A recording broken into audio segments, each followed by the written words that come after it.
boundless love, since it's Valentine's Day, right? Saint Valentine's. This idea of boundless love in Buddhism, we talk about this a lot. And in a way, that instruction I gave at the end to now turn towards those thoughts that perhaps we were like, I wish they would go away, I don't want them here, why are they here? Turn towards them and allow. Don't go into a story, because we were sitting for about 25 minutes in stillness and on the breath, stable. Now we can turn to that thought that perhaps was there, kind of like a chatter. And then we turn to it and dial it in. With openness, non-judgment, giving space, unconditional. What does that sound like?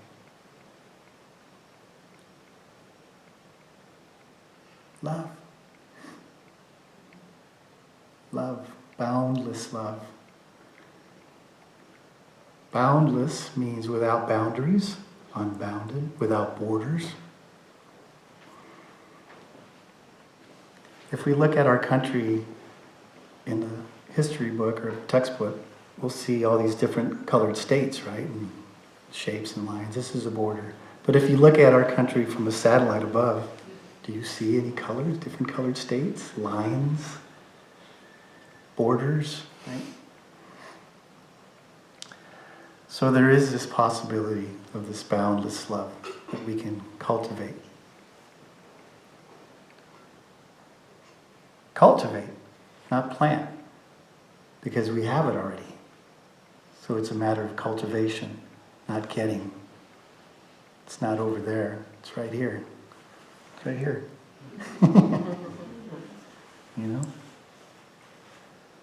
It's right here.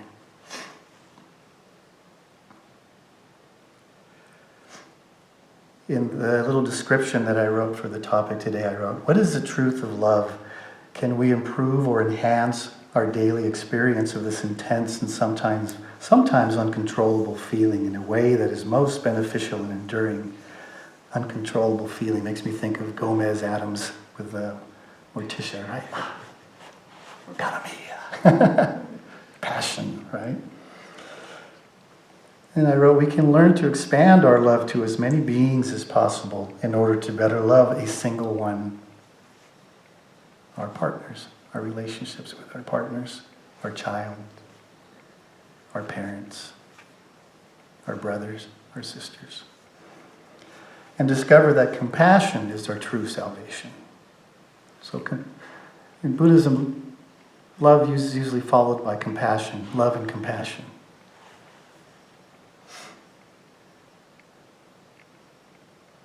When we say love, if somebody asks us, if we have our partner, why do you love them? What do we usually say? Because they make me happy.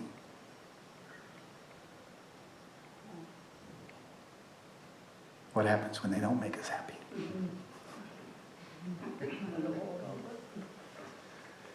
Right? We rarely say when somebody asks us, why do you love Maria? Because I wish for her to be happy. I wish her happiness. I wish her happiness.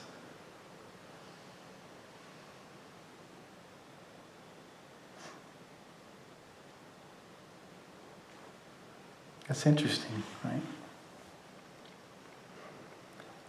In Spanish,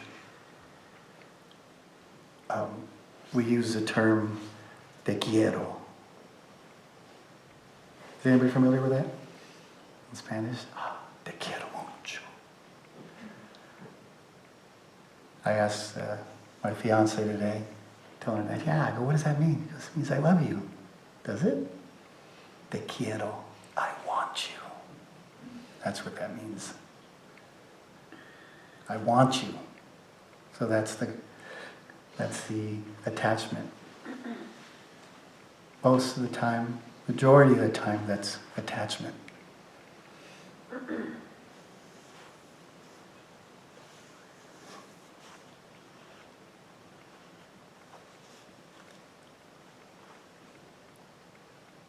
So boundless love is essential love that we have already. We haven't tapped into it, but it's there. Our idea of love is filtered with our feelings, emotions, attachments. Conditioned, right? I love you as long as you make me happy.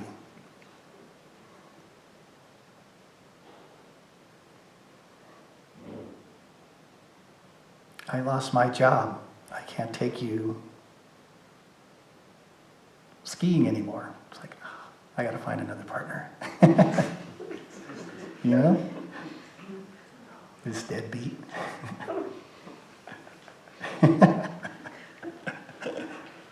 It's really interesting if we really look at it. If we all have a relationship. We either have a partner, we have our kids, we have our parents, we have our friends, we have our pets, right? We might love Buster until he peed in the house. You know? So unconditional love. You could also say it that, unconditioned, boundless, without borders, without boundaries. In Buddhism, there's this prayer that we recite, kind of like the metta chant, which we recite at the end of the class. It's called the 4 limitless thoughts, or the 4 immeasurables. And they go, the first one is, may all beings find happiness and the cause of happiness. May all beings be free from, may all beings find happiness and the cause of happiness. May they be free from suffering and the cause of suffering. May they not be separated from the perfect happiness that is free from suffering. May they abide in great equanimity, free from attachment and aversion to those near and far. Those are called the 4 immeasurables, immeasurable wishes, aspirations, 4 limitless thoughts, without limits. And they encompass love, compassion, sympathetic joy, and equanimity. The first wish, may all beings find happiness and the cause of happiness. From the Buddhist point of view, that's love. That's love. When we have love for others, for someone. It's not, may you make me happy and always make me happy. And may I always be the cause for you to make me happy. It's like, may all beings have happiness and the cause of happiness. That's love from the Buddhist point of view. The second line, may they be free from suffering and the cause of suffering. That's compassion.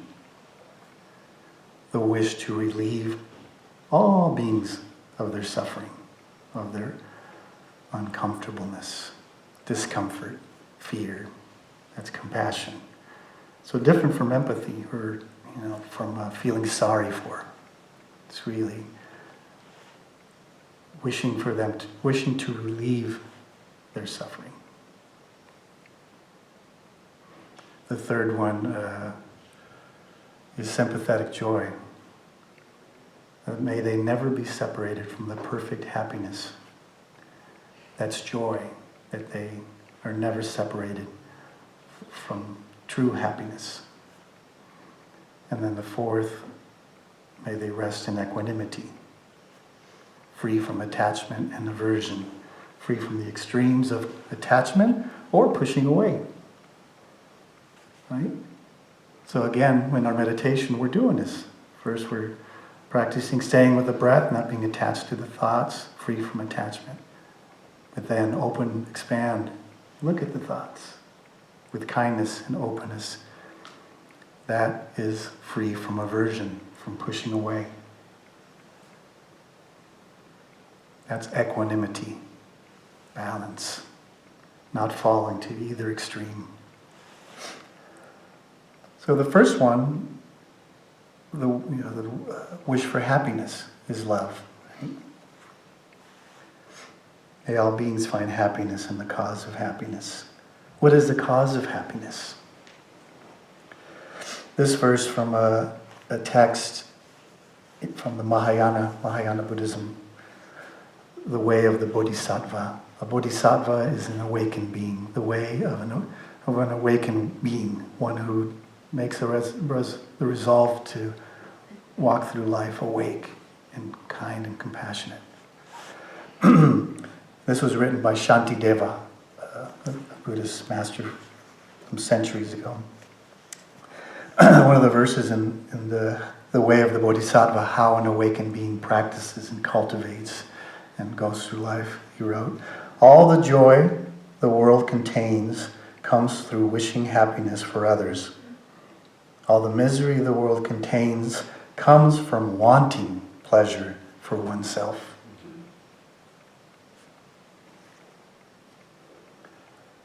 When I first read that, probably like 30 years ago, that was radical for me.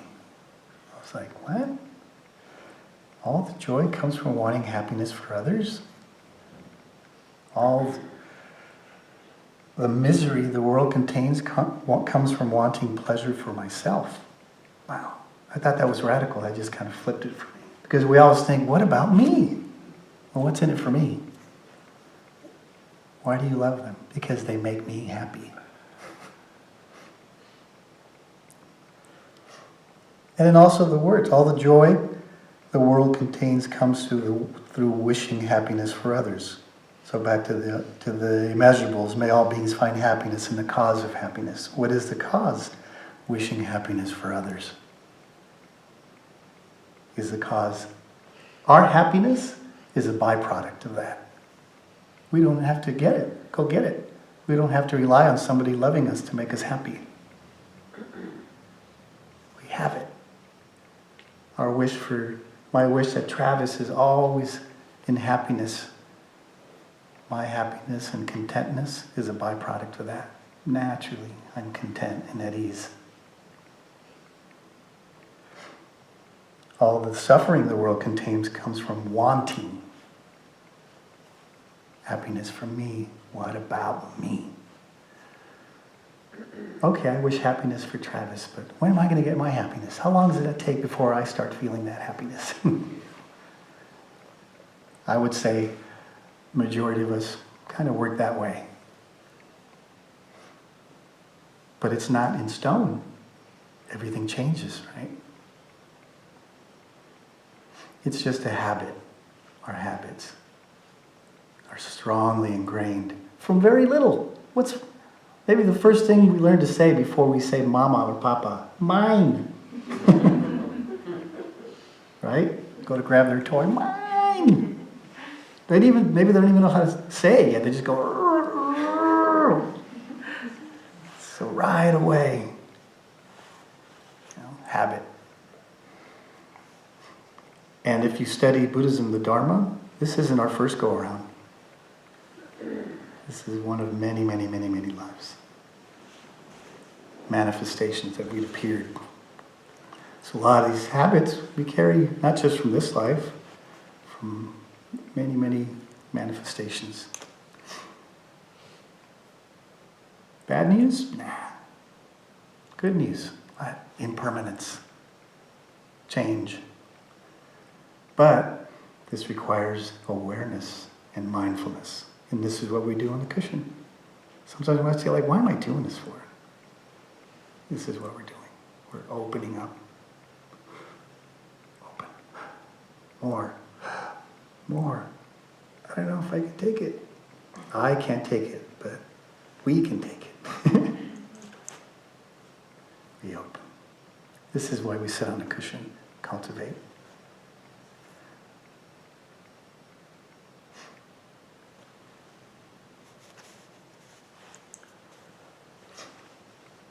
my fiance,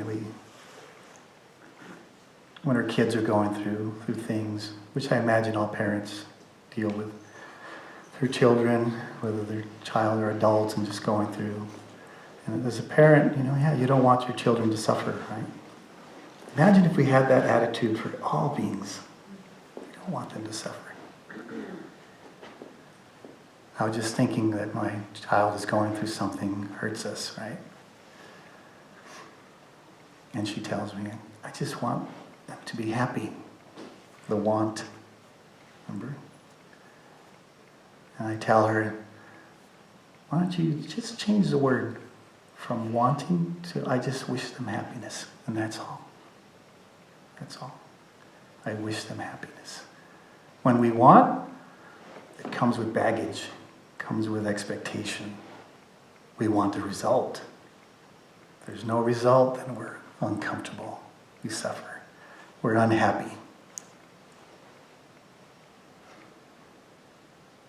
I noticed, when I learned that there is this boundless love.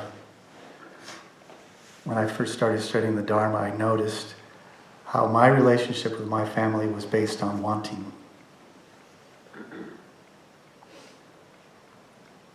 Based on expectation.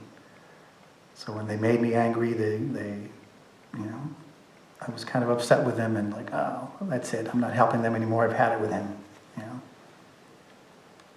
That was based on, I love you if you behave yourself. If you don't, stay in line. Don't stay in your lane. And I noticed how my relationship with my family began to change as I studied Dharma and started practicing. There was no expectation, unconditional, really, truly, genuinely unconditional. And now I just keep expanding that. Expanding that more. Noticing when but as soon as you notice and there's awareness, like,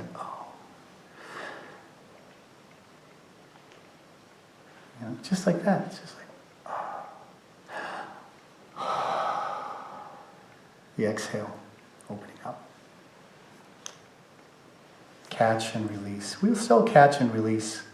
Before, perhaps we were just catching and holding on to that, taking it through the week, taking it into our sleep, having a restless sleep. I didn't sleep good last night because I was thinking about what Travis did to me yesterday. Yesterday? It's today. It's now. But that's because I didn't release. A friend of mine also showed this to me, which was really cool. He said, at first, we learn to let go. Big word in Buddhism, let go, let be. And we practice, let go. Again, let go. But as we practice and develop and open up and expand our hearts, we begin to let go in this way.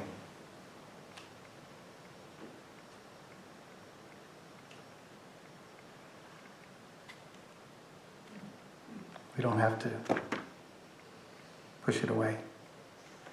We can let go and still hold the space, hold. We're at ease, we're stable from our practice. This is also a byproduct of our practice, sitting. This is why we sit. This is why we take the opportunity to look at what these uncomfortable thoughts, stability, you could say this safe space. Not a panic room. It's a safe space. Especially when we're sitting with others, our friends, other practitioners who are supporting our practice.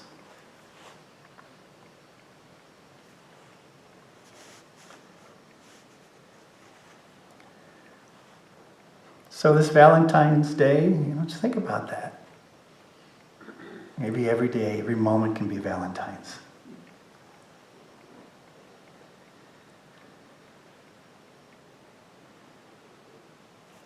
May you be happy. I want you to be happy.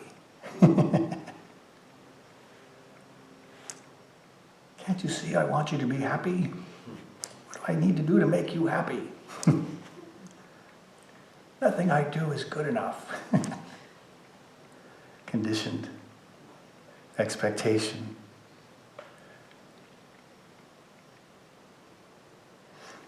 We forget, we think we need to do. But we can use our minds, this body, this heart, just open up. I always give the example of somebody could walk into the room and if whether they're in a good mood or bad mood, without them even saying anything, you feel something, right? Something is being expressed, whether energetically. We're breathing the same air. We're inhaling and exhaling. We're all sharing the same air. So how can we not feel each other? Feelings and sensations. In the same way, somebody comes in and perhaps we don't even have a conversation with them, but something about them just lights you up. Not in a romantic way, like, oh, wow. But more like, wow. You bring ease into the room. You can also bring tension into the room without even saying a word. So this practice, what we're doing here, helps. Helps. You might think, just sitting here and doing nothing, how is that helping? You'd be surprised. You'd be surprised when you walk into a room, when you put yourself into an argument between two people. You might be the one that brings ease, stability, space. This is what's happening when we're sitting on the cushion as well.